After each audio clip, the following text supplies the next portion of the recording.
Unclaimed deposits 67,003 కోట్ల రూపాయలు unclaimed డిపాజిట్గా మన బ్యాంకుల దగ్గర ఉండిపోయాయట. అంటే ఏంటి?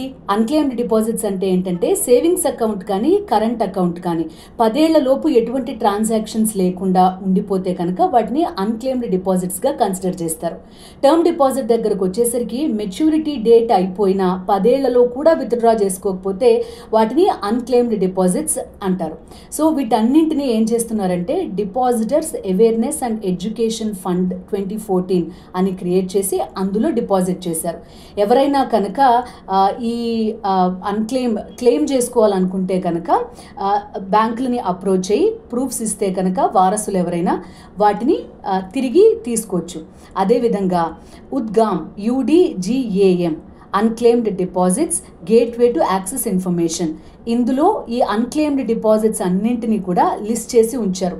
అందులో ఈ డిపాజిట్లు మీరు ఎవరన్నా ఉండిపోతే కనుక చెక్ చేసుకునే అవకాశం కూడా ఉంటుంది. చాలామందికి అనిపిస్తుంది ఏకంగా 67,003 కోట్ల రూపాయలు ఉండిపోయాయి కదా, వీటిని అందరికీ ఇవ్వచ్చు కదా అని.